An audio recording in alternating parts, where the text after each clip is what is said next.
There is a certain quiet and deeply satisfying freedom that comes with being a widow in your late 60s. It is a freedom earned through a lifetime of love, of partnership, of grief, and of the slow, patient rediscovery of your own, singular, self. For the 10 years since my beloved husband George had passed away, I had cultivated this freedom with the same care and attention I gave to the roses in my garden. My life, here in the sun-drenched, bougainvillea-choked paradise of Santa Barbara, was my own. It was a life of comfortable routines, of deep and abiding friendships, of volunteer work at the art museum, and of the quiet, happy solitude of a woman who was, for the first time, accountable only to herself. I was not lonely. I was independent, and I had believed, with a calm and a contented certainty, that the great, messy, and exhilarating chapter of romantic love in my life was a book I had already read, and had placed, with a deep and a lasting affection, back on the shelf. I had no idea that a man was about to walk into my life who would convince me to take that book down, and who would then, with a stunning and a casual cruelty, try to rewrite the ending. My life before Richard was a beautiful, hand-woven tapestry of my own making. My home was a small, charming Spanish-style casita, its walls filled with the art I had collected during my 30 years as a gallery owner, and with the happy, lingering ghosts of my 40-year marriage to George. My days were full. Tuesdays were for my book club, a raucous wine-fueled gathering of 5 other intelligent, opinionated, and wonderfully funny women. Thursdays were for my volunteer work as a at the Santa Barbara Museum of Art, where I would lead tours, my old art historians training a source of joy and purpose. My son and daughter, both grown and with families of their own on the East Coast, would call every Sunday. My life was not a waiting room. It was a full, vibrant, and deeply satisfying existence. I was not looking for a man. I was certainly not looking for a husband. And then, I went to the museum's annual fundraising gala. It was a beautiful, starlit night in May. The museum's main courtyard had been transformed into a glittering, open-air ballroom. I was standing by the fountain, talking to a friend, a glass of champagne in my hand, when I first saw him. He was a man in his early 70s, tall, impeccably dressed in a tailored tuxedo, with a full head of beautiful, silver hair and a smile that seemed to light up his entire corner of the courtyard. He had the easy, confident, and slightly predatory grace of a man who was accustomed to being the most powerful person in any room he entered. He was, I would soon learn, Richard Sterling, a retired CEO of a massive tech corporation, a widower, and one of the museum's most generous and most elusive benefactors. He made his way through the crowd with a practiced, social ease, and then he was standing in front of me. "I don't believe we've been properly introduced," he said, his voice a low, smooth baritone that seemed to hum with a lifetime of authority. "I'm Richard Sterling, Eleanor Hayes," I said, shaking his hand, "though I believe you already knew that." I gestured to my name tag, a small, playful challenge in my eyes. He laughed, a rich, genuine sound. "A fair point," he said, "but I prefer to hear a name from the person it belongs to." He looked at me, his eyes, a clear, intelligent blue, regarding me with a look of direct and a slightly surprising intensity. "You're the new docent in the Impressionist wing, aren't you? The one who actually knows the difference between a Manet and a Monet." "I do my best," I said, a smile playing on my lips. "I was on your tour last week," he continued. "I was very impressed. You speak about the art as if you have a personal relationship with the artists." "In a way, I do," I said. "I've been studying them for 50 years. They're old friends." We talked for the rest of the evening. He was witty, he was charming, he was worldly, and he was, to my surprise, an incredibly good listener. He asked me about my gallery, about my late husband, about my children. He spoke of his own late wife with a deep and a seemingly genuine sense of love and loss. He made me feel, for the first time in a very long time, like the most interesting, most fascinating woman in the room. By the end of the night, when he asked if he could take me to dinner the following week, the yes that came out of my mouth felt like the easiest, most natural answer in the world.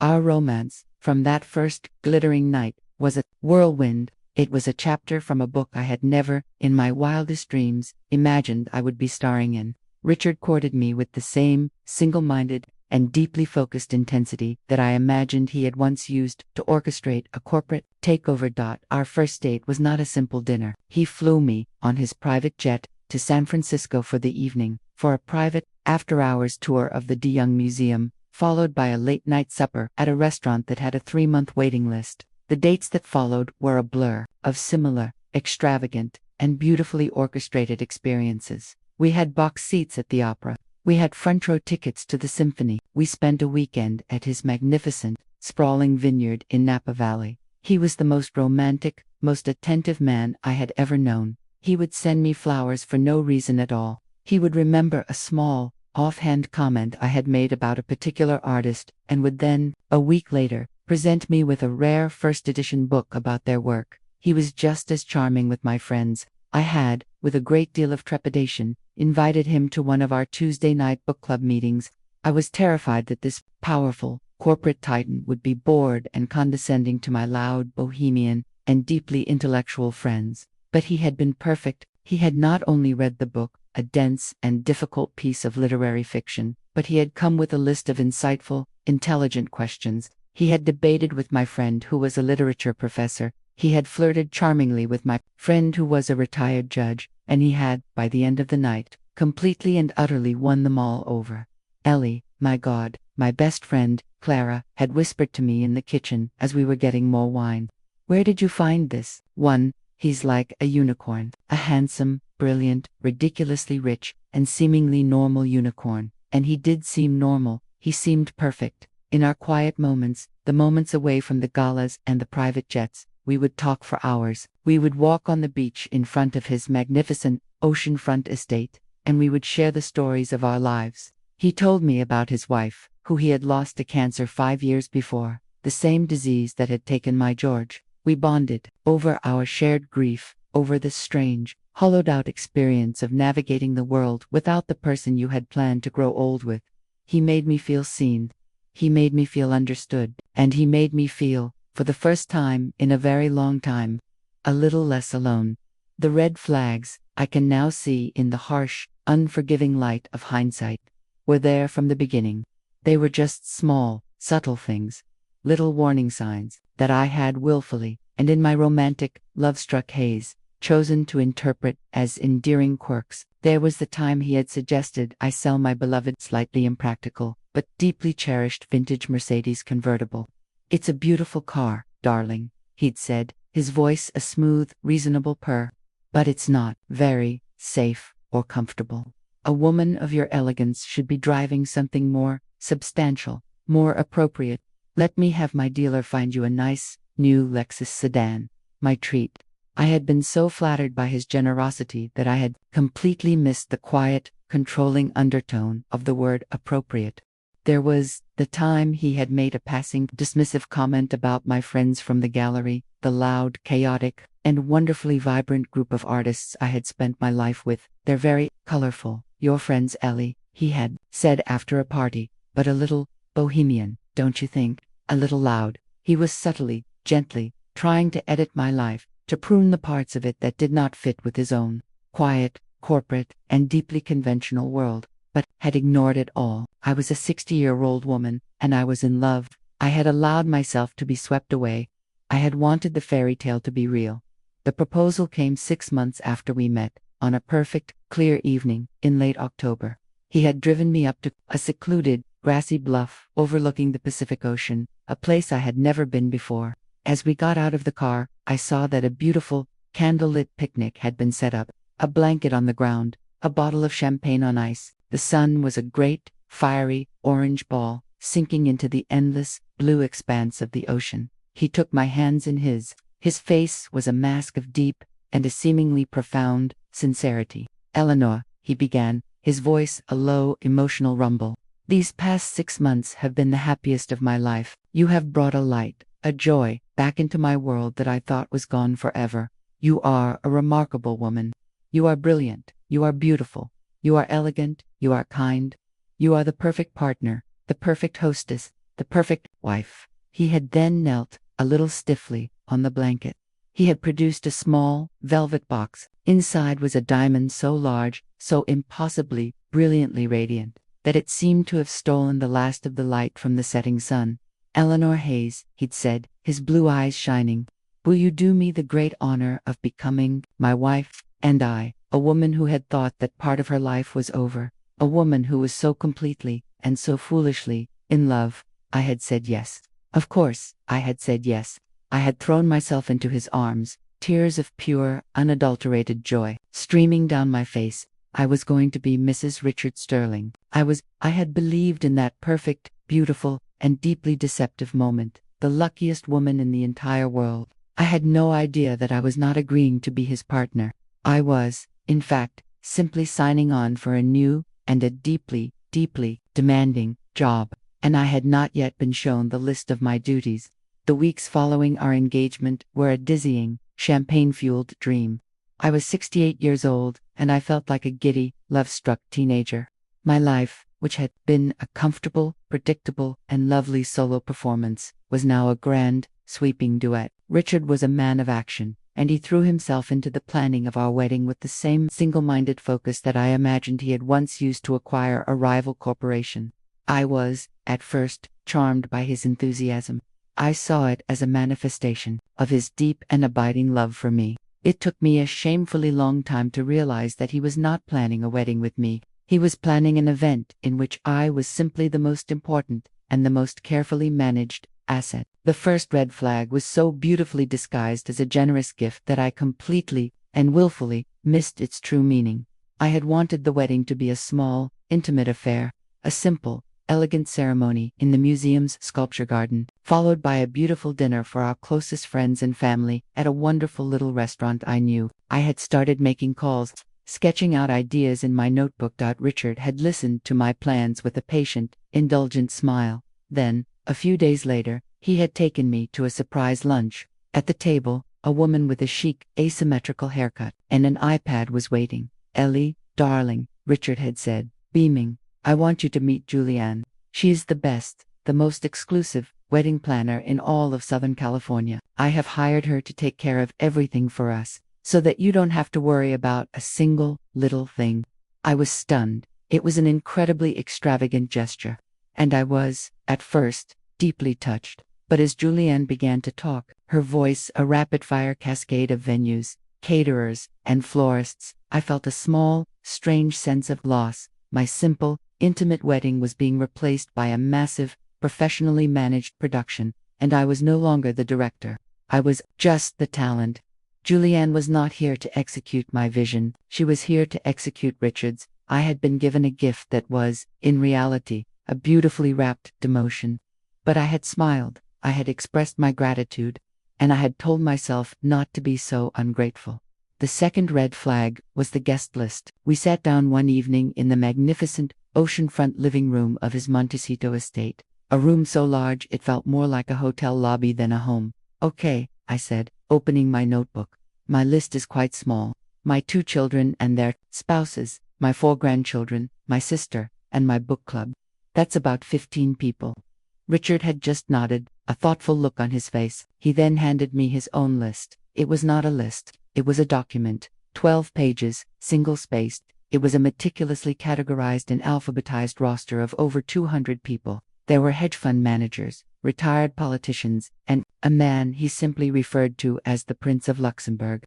"Richard, I'd started, a little overwhelmed. "Just the essentials, darling," he'd said with a casual wave of his hand. He then took my small, handwritten list. He scanned it, a small, benevolent smile on his face. "This is lovely, Ellie. So intimate." He tapped a finger on the name of my best friend, Clara, the retired judge. "Now, Clara, she's the one who is so very opinionated, isn't she?" "She's a judge," Richard I had said, a note of defensiveness in my voice. "It's her job to be opinionated." "Of course, darling," he'd said soothingly. "I just mean, perhaps it would be best if we seated her at a table with your other, gallery friends, the more artistic ones, just so she doesn't get into a dreary political debate with the congressman I'm trying to lobby for my new charity." He was, in his own, charming, and deeply insidious way, trying to ghettoize my own life, my friends, my history, my world. They were a small, slightly embarrassing, and bohemian contingent that needed to be carefully managed and contained, so as not to disrupt the smooth, corporate flow of his own, more important, world. I had felt a prickle of annoyance, but I had, again, let it go. He was just trying to ensure a smooth, pleasant evening for everyone, I had told myself. He was being a good host. The battle over the venue was a quiet, polite, and utterly brutal affair. I had my heart set on the museum. It was where we had met. It was a place of beauty, of history, of a shared passion. It was our story. Richard had thought the idea was charming, but darling, he'd said, his voice a masterpiece of gentle, irrefutable logic. A museum is a public space. It's not secure. And the acoustics in that courtyard are simply terrible. And the catering options are so limited. He had then presented his own, and only, alternative. The Santa Barbara Country Club. A place of old money, of hushed tones, of a deep and a profoundly boring tradition. It's not us, Richard, I had argued. It's so stuffy. It's not stuffy, Ellie, he'd countered, his voice still impossibly patient, impossibly reasonable. It's classic. It's elegant.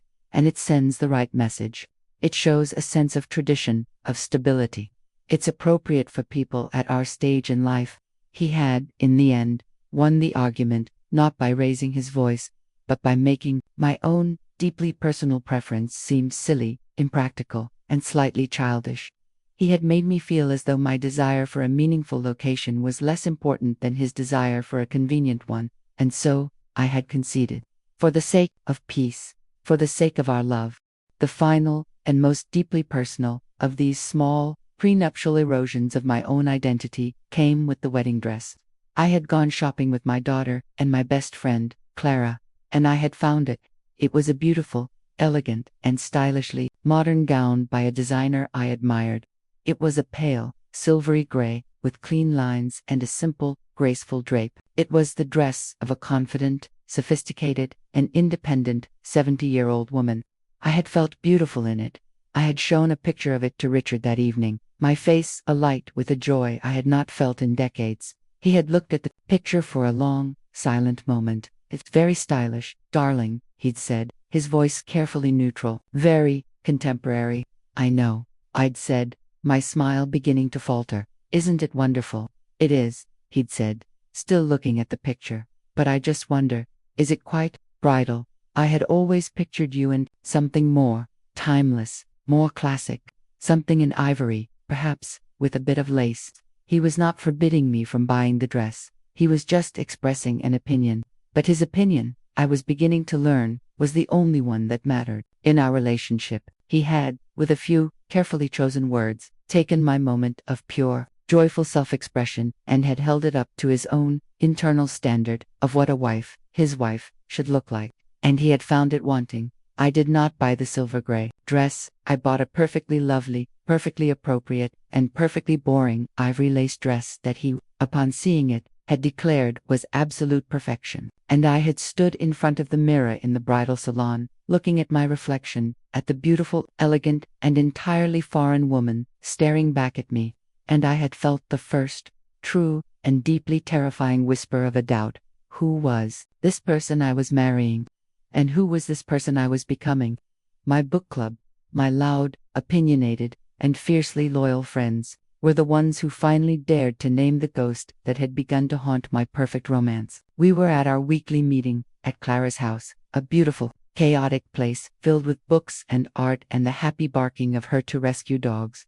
I had been recounting the latest details of the wedding planning, trying to inject a note of happy, excited enthusiasm into my voice, but my friends, who had known me for 30 years, could read the subtle, dissonant notes of my unhappiness. Ellie Clara, the retired judge, had finally said, her sharp, intelligent eyes fixed on me. She put her wine glass down. I'm going to ask you a question, and I want you to answer it honestly. Are you happy? Of course I'm happy, I'd said, a little too quickly. I'm in love. Richard is a wonderful, generous, and deeply supportive man. I had listed his virtues like a lawyer presenting a case I was suddenly, desperately, trying to make to myself. Is he? Clara had asked, her voice gentle but relentless. Because it sounds to me like he is not supporting you. It sounds like he is curating you. He is curating your friends. He is curating your wardrobe. He is curating your wedding. It sounds less like a marriage and more like a corporate merger. And you are the smaller company that is being acquired. Her words had been a slap. And they had been the truth. The other women had chimed in, their voices a chorus of loving, sisterly concern, recounting the small, dismissive things he had said to them at the dinner party, the way he had looked at his watch when I was telling a story. I had, of course, defended him. I had gotten angry. I had accused them of being jealous, of being cynical. I had insisted that they just didn't know him, the real, loving, tender man I knew. The evening had ended with a tense, uncomfortable silence, but as I drove home that night, their words had echoed in my head. He is curating you. I had arrived home at my own, small, beloved casita, a place that felt more and more like a foreign country to me, and I had been met with Richard's final, and greatest, red flag. He was waiting for me, his face alight with a boyish, excited enthusiasm. "Darling," he'd said, pulling me into a hug, "I have the most wonderful surprise for you." He had led me into my study, and there, spread out over my large, antique desk, were a series of large, beautifully rendered architectural blueprints. "What is this?" I had asked. "It's our new home," he'd beamed.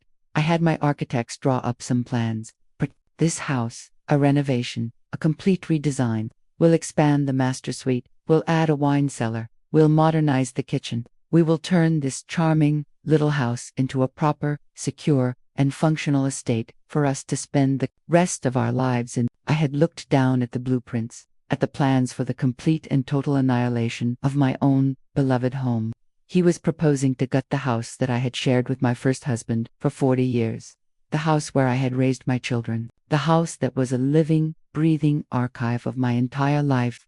And he was presenting this act of profound, and a deeply personal, desecration to me as a gift. I had just stood there, staring at the clean architectural lines that represented the erasure of my own past, and I had felt a cold, terrifying, and deeply clarifying sense of dread. The gilded cage I had been so blissfully unaware of was no longer a metaphor. It was a blueprint, and he was inviting me to step inside and let him lock the door. And I, the foolish, romantic, and deeply, deeply blind woman, was still, somehow, trying to convince myself that what he was offering me was not a prison, but a home. The night before my wedding, I was living inside a fairy tale.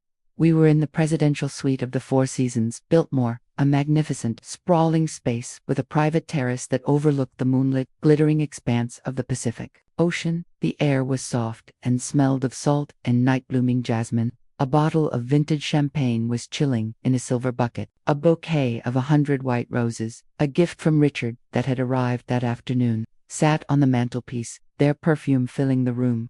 It was a scene of almost absurd, cinematic romance. I was a 60-year-old woman, a widow who had thought that this chapter of her life was long since over, and I was about to marry a handsome, charming, and impossibly wealthy man who adored me. I should have been ecstatic. Instead, a low, quiet, and deeply unsettling hum of anxiety was vibrating just beneath the surface of my skin. The red flags, the ones I had so expertly, so willfully, ignored for the past few months, had begun to cast long, dark shadows. Richard's suggestion that I sell my beloved car, his gentle but firm veto of my wedding dress, his casual dismissal of my closest friends, and the final, most jarring anomaly, the architectural blueprints for the complete and total erasure of my own home, presented to me as a loving surprise. Each incident, on its own, I had been able to rationalize away, but together they were beginning to form a pattern, a story I did not want to read. But I was trying. For him, for us, I was trying to believe in the fairy tale. "You're quiet tonight, darling," Richard said, his voice a smooth, warm purr from across the room. He was standing by the fireplace, a glass of scotch in his hand, looking impossibly handsome in a cashmere sweater. "Wedding jitters, something like that," I said with a small, weak smile.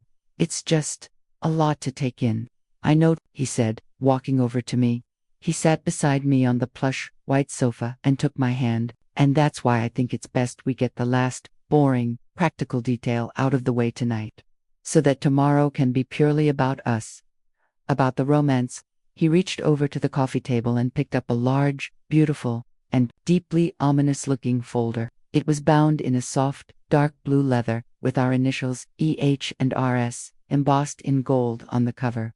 "What is this?" I asked, though a cold, hard knot of dread was already forming in the pit of my stomach.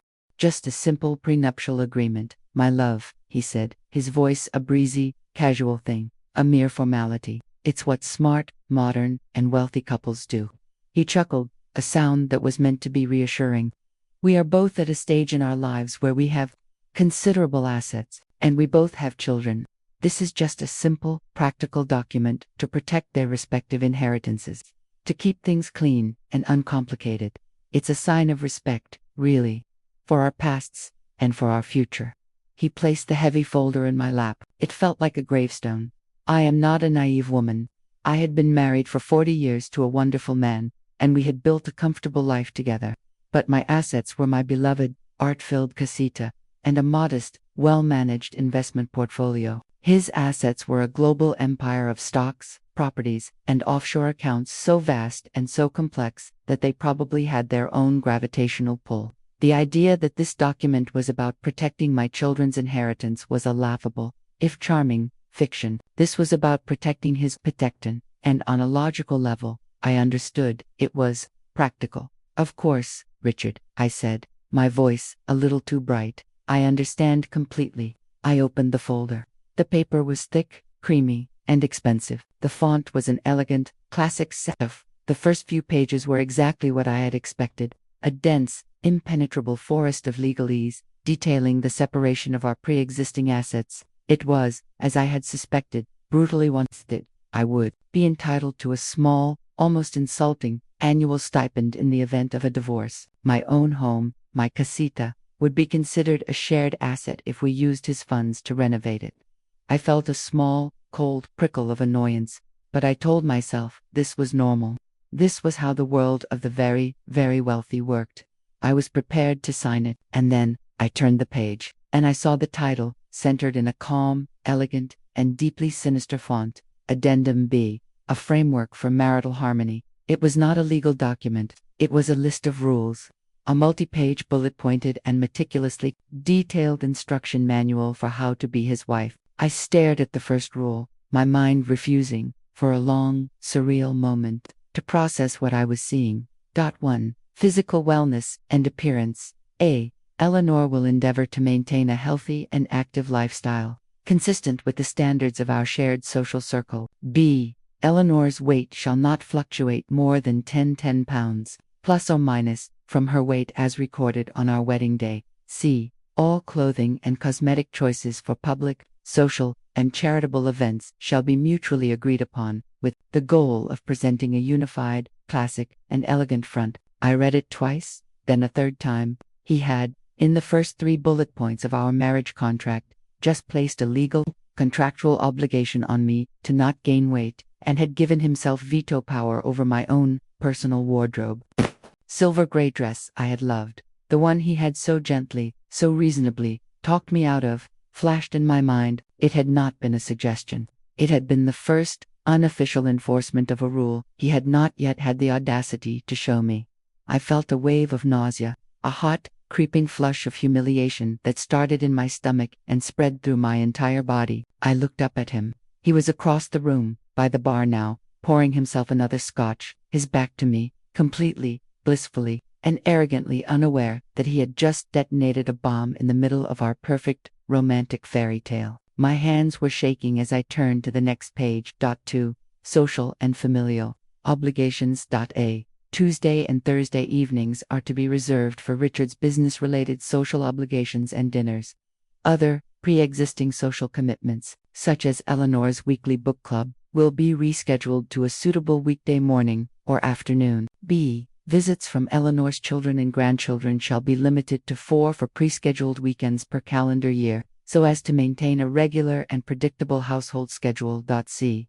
Eleanor's friendships with individuals from her previous art gallery life, while valued, shall be maintained primarily through luncheons and other daytime activities, so as to not conflict with our shared, primary social calendar. I could not breathe.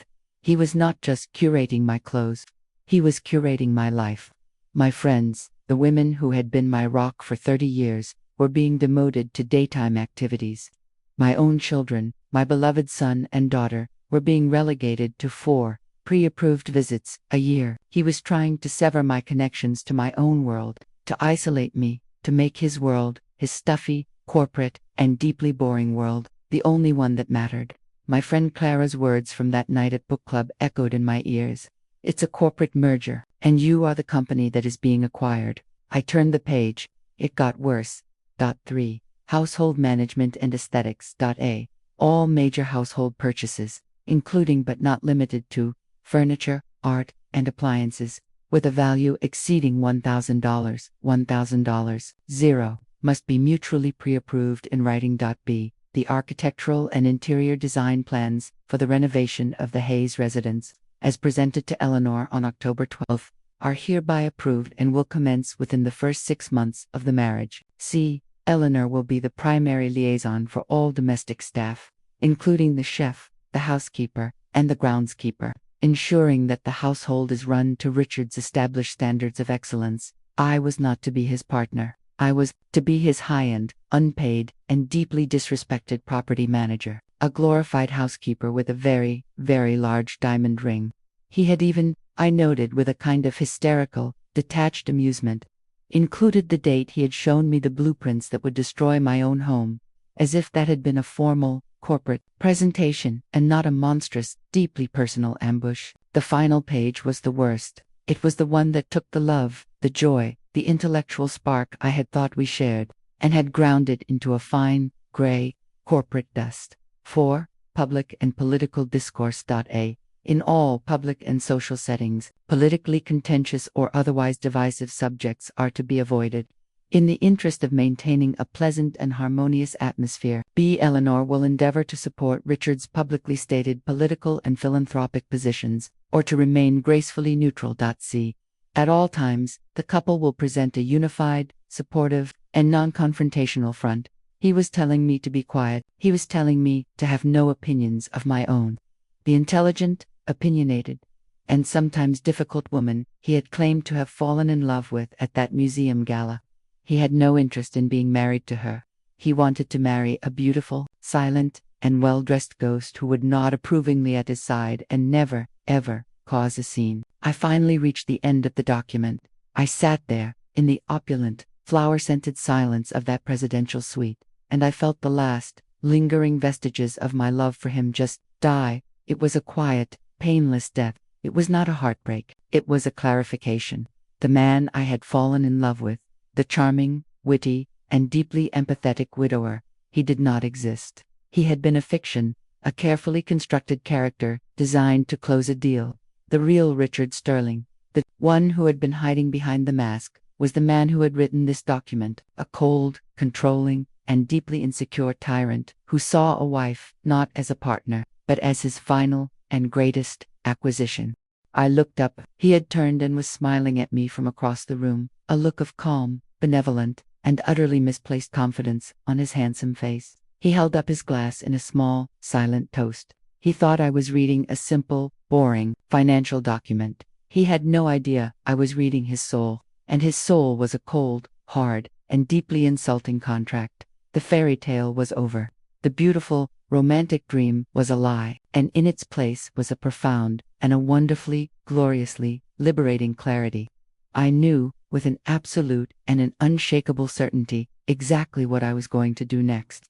I looked up from the last damning page of Addendum B, a framework for marital harmony. The room was silent, save for the gentle sigh of the ocean from the open terrace doors and the soft, almost imperceptible clinking of ice in Richard's Scotch glass. He was smiling at me from across the room, a look of calm, benevolent, and deeply misplaced confidence on his handsome, 70-year-old face.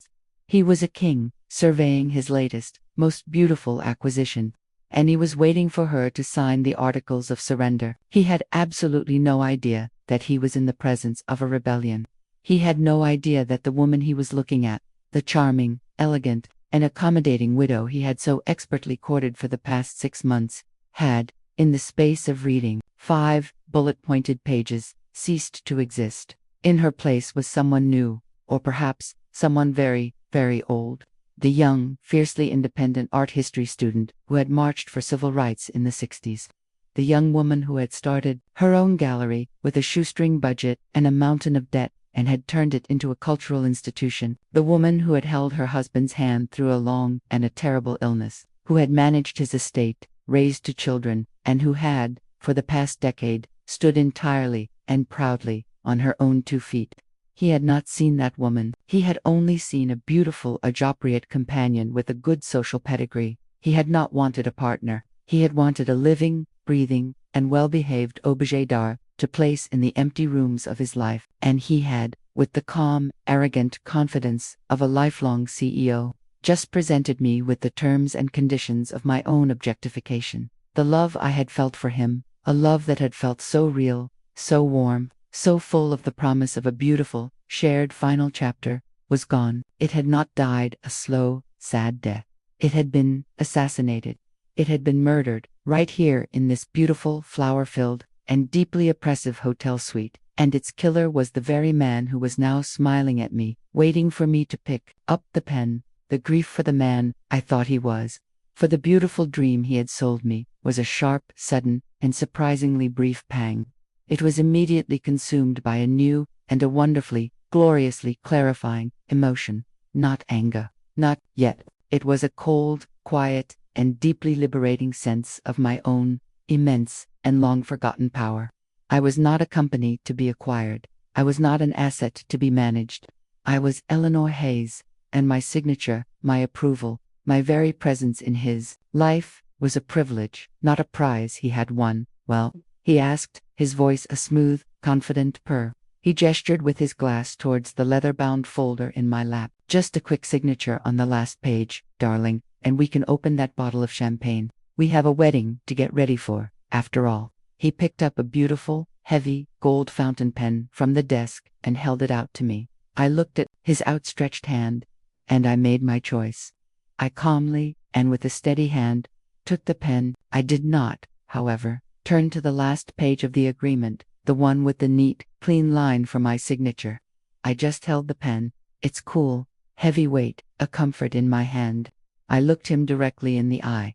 This is a fascinating document, Richard, I began, my voice a marvel of calm, conversational interest. It was the voice I used when discussing the provenance of a painting with a potential, and particularly discerning, client. It's a work of art, in its own way. A masterpiece of psychological portraiture. His smile faltered, just a fraction. He did not understand the direction this was heading. Well, I do have the best lawyers, darling, he said with a small, self-satisfied laugh. Oh, I'm not talking about the prenuptial agreement, I said, my voice still light and airy. That part is a fairly standard, if brutally one-sided piece of financial protection. I have no issue with that. I gestured with the pen towards the folder. I'm talking about addendum, be a framework for marital harmony. It is, without a doubt, the most detailed and comprehensive job description I have ever had the pleasure of reading. The smile was gone now, replaced by a look of wary, guarded confusion.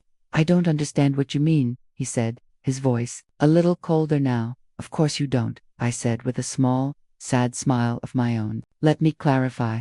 I opened the folder in my lap again, as if to refresh my memory. You are not looking for a wife, Richard. You are looking to hire a very specific and a very high-end, unpaid employee. The position, as I understand it, is for a combination of a household manager, a social secretary, a personal stylist, and a decorative, non-opinionated companion. I looked up at him, and I have to tell you, as a former business owner myself, your offer is insulting. Now, Eleanor, he started, his voice taking on a patronizing, placating tone, you are misinterpreting this. This is just about setting expectations, about ensuring a smooth and harmonious life together. Is it? I asked. I flipped the page. Let's look at Rule 1B. Eleanor's weight shall not fluctuate more than 10 pounds from her wedding day weight.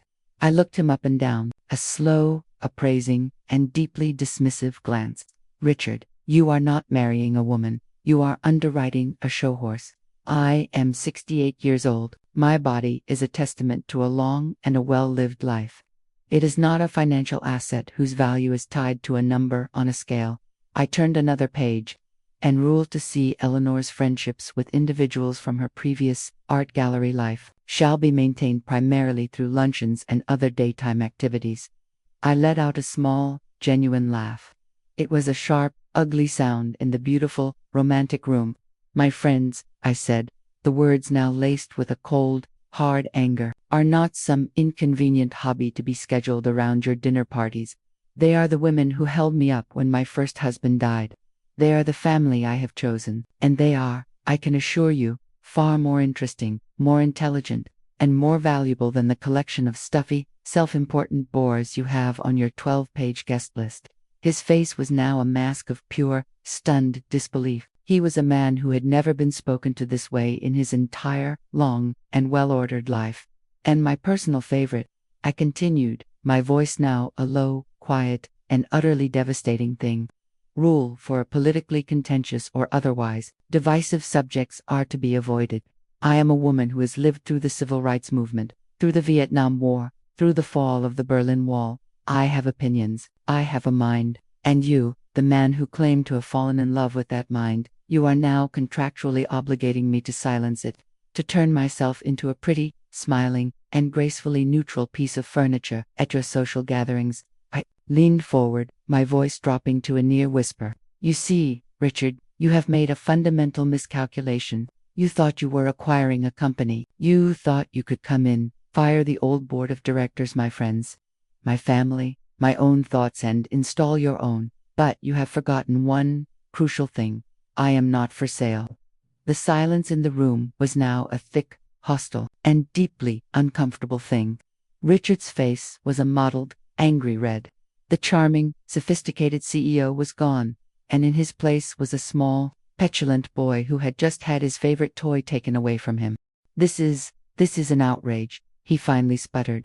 You are being hysterical. You are a deeply, deeply ungrateful woman. No, Richard, I said, my voice calm and steady once more. I am a deeply, and a finally, enlightened woman, and I have you to thank for it. You have, with this single, beautifully crafted document, shown me exactly who you are, and for that, I am truly and sincerely grateful. I stood up. The final act of our little play had arrived. You have gone to a great deal of trouble to outline your rules for me, I said, and I feel it is only fair that I offer you one of my own in return.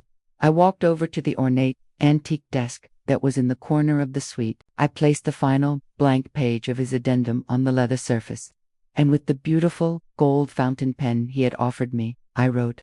My handwriting was a firm, clear, and elegant script. Rule number 1. I wrote, Richard will learn that Eleanor Hayes is a partner, not a possession. She is a woman, not a subsidiary he has just acquired. And then, underneath that, I added the final, beautiful, and deeply satisfying sentence. Our wedding is hereby cancelled. We are done. I signed my name with a flourish. I walked back to the coffee table. I picked up the ridiculously large, ridiculously expensive diamond ring he had given me. It felt cold, heavy, and utterly foreign in my hand. I placed it, with a small, definitive click, on top of the closed, leather-bound folder. I believe this belongs to you as well, I said, my voice a cool, polite, and final thing. It seems to be a signing bonus for a job I am, with all due respect, profoundly overqualified for, and which I am, with the greatest possible pleasure, respectfully declining. I turned my back on him, on his sputtering, impotent rage, on the beautiful, opulent, and deeply lonely cage he had designed for me. I walked into the bedroom, my head held high, and I began to pack my things. The fairy tale was over, and my real life, the one I had fought for and built myself, was waiting for me, and it was more beautiful and more valuable than anything he could have ever offered me. I closed the bedroom door of the presidential suite with a soft, definitive click, the sound a quiet, final punctuation mark on the end of my fairy tale. On the other side of the door, in the opulent, flower-filled living room that was supposed to be the staging ground for our shared future, I could hear Richard. His initial, stunned silence had been replaced by a sputtering, incoherent rage. He was a king in the middle of a coup he could not comprehend, his authority bleeding out all over the expensive hand-knotted rug. Eleanor. His voice was a muffled, furious roar through the thick, wood-paneled door. This is absurd. Open this door right now. We are getting married in the morning. I did not answer. I walked, with a strange, light-headed sense of calm, over to the closet where my beautiful, and now deeply, tragically wrong, ivory-laced wedding dress was hanging. I unzipped my overnight bag and began to pack my own familiar clothes, my comfortable linen pants, my favorite cashmere sweater, the sensible, well-made shoes of an independent woman. Bang, bang, bang. His fist hammered against the door. Eleanor, are you listening to me? You are being hysterical. You have completely misunderstood the document. It is a gesture of love, of providing a secure, stable framework for our lives. Framework, secure. He was still using the language of a corporate takeover. I zipped my bag closed.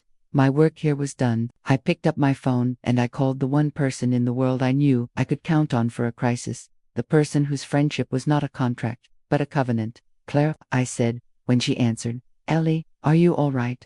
Are you ready for the big day? Her cheerful, boisterous voice boomed through the phone. Actually, Clara, I said. My own voice, a marvel of serene, unruffled calm. There's been a slight change of plan. The wedding is off. And I was wondering if you could come and get me from the Biltmore. There was a moment of pure, stunned silence on the other end of the line. And then, my best friend, my glorious, wonderful, and deeply perceptive best friend, just let out a low, satisfied chuckle. I knew it, she said, her voice full of a grim, triumphant satisfaction. I knew he was a son of a bitch. I'll be there in 20 minutes. I waited until I saw the familiar headlights of Clara's old, slightly beat-up Volvo pull up to the front of the hotel, and then I took a deep breath, and I opened the bedroom door. Richard was standing in the middle of the living room, a wild, cornered look on his face. The charming, confident CEO was gone, replaced by a red-faced, desperate man who had just had his most important acquisition fall through at the last possible second. There you are, he said, his voice a mixture of anger and a desperate, pleading relief. Good, you had your little tantrum. Now, let's sit down and talk about this like rational adults. I did not speak. I simply walked past him, my small overnight bag in my hand. I walked to the coffee table. I looked down at the beautiful, leather-bound folder, the one that held the instruction manual for my own submission, and beside it, the massive, glittering diamond ring I had placed there. It looked like a beautiful, expensive, and deeply vulgar paperweight. I am not going to let you throw this all away over a simple misunderstanding, Eleanor, he said, his voice rising with a frantic, pleading edge. I turned to face him one last time. I looked at his handsome, desperate, and suddenly very strange face. I felt no anger. I felt no sadness.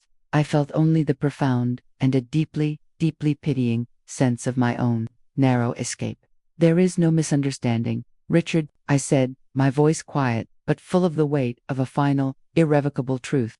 I understand you perfectly. In fact, I don't think I have ever understood another human being so completely in my entire life.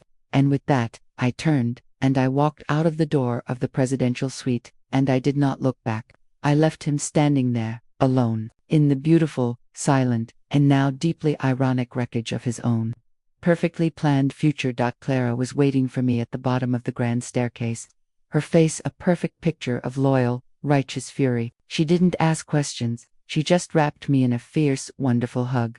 Let's go home, she said. And we did. The next morning, my own, small, beloved casita became a war room. My book club, my 5 brilliant and fiercely loyal friends had assembled, and they had brought pastries and a righteous, cleansing fire of pure, female indignation.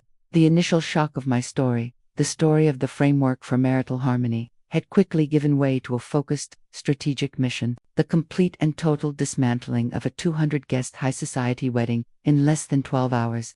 The first and most difficult task was the email. The notification to our 200 guests that the society wedding of the year was, in fact, not happening.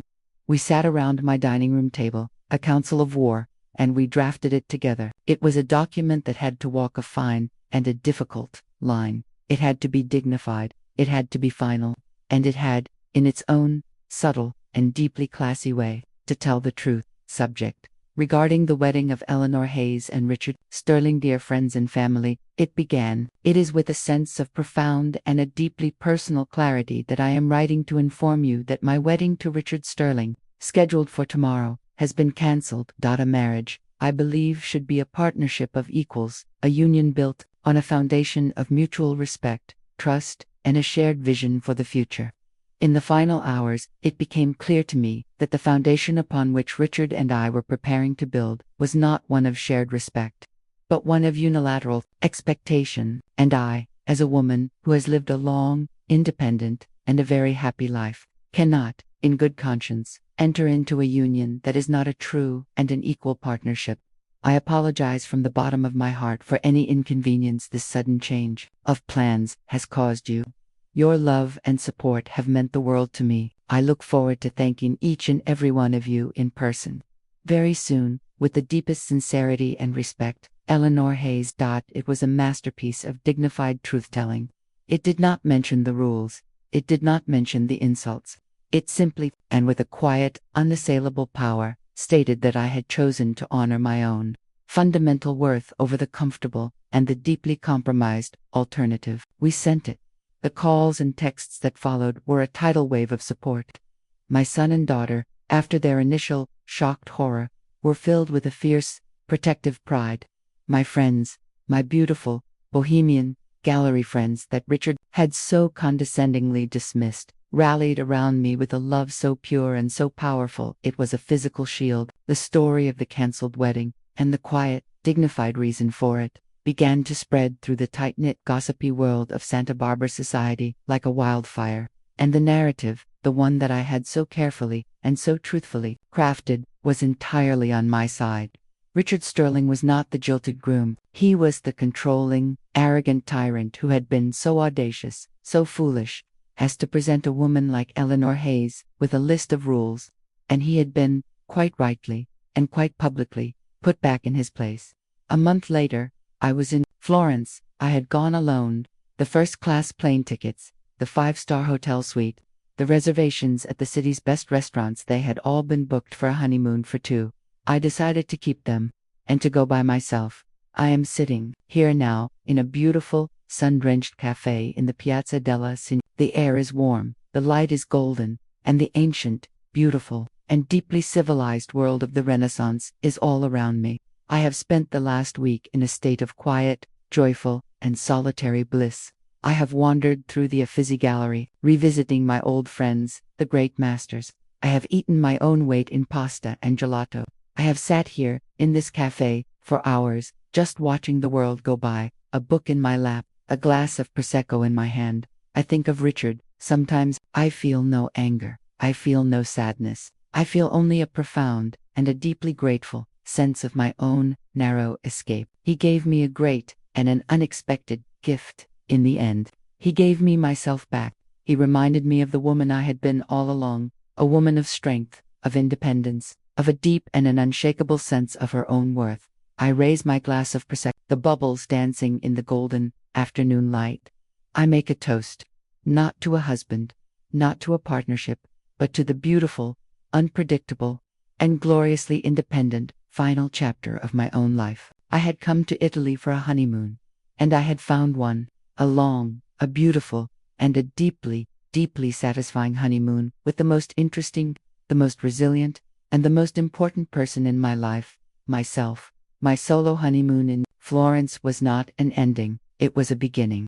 I returned to my small, art-filled casita in Santa Barbara, not with the heavy, heartbroken feeling of a woman whose life had just been appended, but with the light, airy, and exhilarating freedom of a person who had just been given a second chance.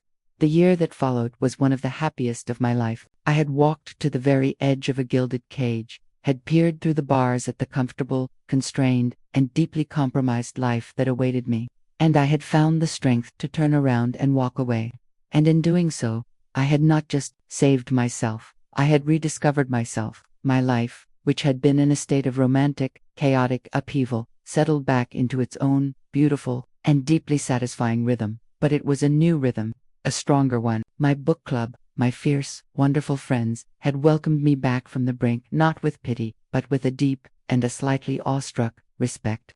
I had become, in their eyes, a kind of local legend, a cautionary tale for any woman who was thinking of settling for anything less than a true and an equal partnership. Our Tuesday night gatherings were now filled with a new, and a more profound, sense of female solidarity. I threw myself back into my work at the museum with a renewed passion. I took on more tours. I helped curate a new exhibit. The world of art, of history, of stories that had endured for centuries, was a comforting and a deeply grounding presence. It reminded me that my own, small, personal drama was just a single brushstroke on a vast and a beautiful canvas. I even, to my own surprise, started dating again, not with the frantic, hopeful energy of a woman looking for a husband, but with the calm, curious, and slightly amused detachment of a woman who was simply enjoying the company of interesting men. I was no longer looking for a partner to complete my life. My life was already complete. I was simply looking for good conversation. And for the first time, I knew, with an unshakable certainty, that I was more than enough for myself. The news about Richard, when it came, arrived, as it always had, through the city's well-oiled gossip machine. It was my friend Clara, the retired judge, who told me. We were having lunch at our favorite outdoor cafe, a year after my aborted wedding. Well, she said, a wicked, knowing glint in her eye as she took a sip of her Chardonnay. It seems your former fiancé has finally closed his acquisition. What are you talking about? I asked. He's getting married, she said. Next month, a small, private ceremony at his estate. She paused for dramatic effect, to a 20-year-old Ukrainian model named Anya. I just stared at her, and then I started to laugh. It was not a bitter laugh. It was a genuine, deep, and a truly, wonderfully liberating laugh. It was the laugh of a woman who had not just dodged a bullet, but had watched, from a safe distance, as that bullet had gone on to find a new, and a far more suitable, target. Oh, that poor, beautiful, 28-year-old girl, I said, a real, and a surprisingly genuine, pang of pity in my heart. I could see her future laid out before her, as clearly as if it were a legal document, a future of mutually agreed-upon clothing choices, of a strictly managed social calendar, and of a profound, and a deeply, deeply lonely life. Don't you feel even a little bit angry? Clara asked, studying my face. Jealous? No, I said, and I was surprised by the absolute truth of my own words. I just feel grateful. Grateful that I had the good sense to read the fine print before I signed the contract. I had thought that Richard Sterling was a chapter in my life that was finally and completely closed. But I was about to be given one final and deeply satisfying epilogue. It happened a few weeks later, on a Thursday afternoon. I was at the museum, preparing to lead a tour of the Impressionist wing, my favorite part of the collection. I was walking through the quiet, sunlit gallery, my mind full of the beautiful, rebellious brushstrokes of Monet and Degas, when I turned a corner, and there he was, Richard. He was standing in front of a large, beautiful painting by Berthe Morisot, the great, and the chronically undervalued, female impressionist, and on his arm was a young woman, so impossibly, breathtakingly beautiful, that she seemed almost unreal. She had long, blonde hair, wide, blue eyes, and the lost, slightly terrified expression of a beautiful, exotic creature that has been placed in a cage it does not yet understand is a cage. This was Anya, the future Mrs. Sterling. For a moment, we just stood there, the three of us, in a triangle of profound, and a deeply, deeply awkward silence. Richard's face, when he saw me, was a comical, almost cartoonish, picture of pure, unadulterated panic. His charming, confident, CEO's mask just fell away. He looked like a man who had just been caught in a terrible and a deeply embarrassing lie. The young woman Anya just stared at me, her blue eyes wide with a kind of fearful recognition. She had, I was quite sure, been given a very thorough and a very one-sided briefing on the subject of her fiancé's crazy, hysterical, and deeply ungrateful ex-fiancé. It was I who broke the silence. My years as a gallery owner, as a gracious hostess, as a woman of a certain social standing, took over. I gave them a warm, brilliant, and completely unbothered smile. Richard, I said, my voice a smooth, friendly purr. What a surprise to see you here. Eleanor, he stammered, his face now a blotchy, uncomfortable red. I didn't know you still worked here. Oh, I don't work here, I said with a light, airy laugh. I volunteer. It's my passion project. It's so important, don't you think, to have a passion project? I looked at Anya, my smile full of a warm and a deeply, deeply insincere female solidarity. You must be, Anya. It is a pleasure to meet you. Richard has told me. Well, I have heard so much about you. Anya just nodded, a small, bird-like gesture, her eyes still wide and terrified. Well, Richard said, his voice a strained, strangled thing as he tried to regain his composure. We were just leaving. Of course, I said, but before you go, I added, my voice taking on a new, thoughtful tone. I stepped closer to Anya, a conspiratorial, woman-to-woman gesture. I just have to tell you, my dear, that is a beautiful dress, a lovely shade of ivory, so timeless, so classic. I looked her directly in the eye. Richard has the most impeccable and the most specific taste, doesn't he? And in that moment, I saw it, a flicker of dawning, horrified understanding in her beautiful, blue, and deeply naive eyes. She knew exactly what I was talking about. I gave her one last, brilliant, and deeply compassionate smile. And then I turned to the small group of museum patrons who had been waiting for me. Good afternoon, everyone, I said, my voice now the clear, confident, and authoritative voice of the docent. Welcome to the museum. My name is Eleanor, and I will be your guide today. If you will all just follow me, we will begin our journey with the brave, rebellious, and deeply uncompromising world of the Impressionists. I walked away, my tour group trailing in my wake, and I did not look back. I left them standing there, in the quiet, sunlit gallery, in the middle of a silence that was, I was sure, now filled with the first, terrible, and deeply uncomfortable questions of their own, new, and beautifully contractual, life together. As I began to speak about the art, about the brave women who had fought for their place in a world that had tried to dismiss them, I felt a sense of peace so profound, so complete, that it was a physical warmth in my chest. My revenge on Richard Sterling was not the cancelled wedding. It was not the social embarrassment.